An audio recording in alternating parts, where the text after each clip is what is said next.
ধরো চা ধরো। আর শোনো, তোমার আজকে আমি একটা কথা কই, তোমার এই ভাইরে আমি পুষতে পারবো না, ওর আমার টাকা দাম না বাইরে, বুঝেছো? দিন ভরে আমার কাছে টাকা নেবে, সকালে বিকেলে দুপুরে, সে টাকাতে কি করে? মেয়েকে পিছনে দেবে, জিমি দেবে, গাড়ির তেল ভরবে, আর কি এক একটা ড্রেস পরে আসবে আর আমার কাছে দিতে হবে। আমি কি ওর মাইন্দান নাকি? আবার 3 টাইম রীতিমতো আমার খাতে দিতে হবে। আমি পারবো না তোমার বাইরে পুষতে। চুপ করো, বাইরে রয়েছে শুনতে পারবে ও। শুনেবার আগে আমি মুখ বন্ধ করবো না। শোনো, তোমার আজকে একটা কথা করি, এই যে বাড়ি গাড়ি সম্পত্তি দেখতেছো সব ভাইয়ের নামে বাবা মরে যাওয়ার আগে লিখে রেখে গেছে। সেটা তুমি আগের থেকে পাতো। তুমি করতে দিলে কই, সময় তো দাও না, সুযোগ দাও না। চাটা দেখাতে হবে না তোমার।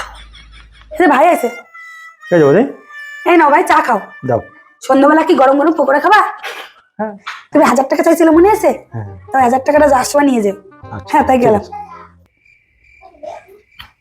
এ দাও, বৌদি এত আদর যত্ন করতে কেন রে?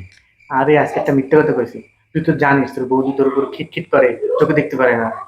ওই জন্য আজকে একটা মিথ্যে কথা কইছে কি, এই যে বাড়ি সম্পত্তি যা দেখতেছ সব ভাইয়ের নামে বাবা মরে যাওয়ার আগে লিখে রেখে গেছিল। তো তোর বৌদি জানে এই সম্পত্তি তোর, এখন এতে তোর খাটের যত্ন করবে। ভাই ভাই ভাই তুই আছিস বলে আমাকে ভালো আছে, নাহলে তো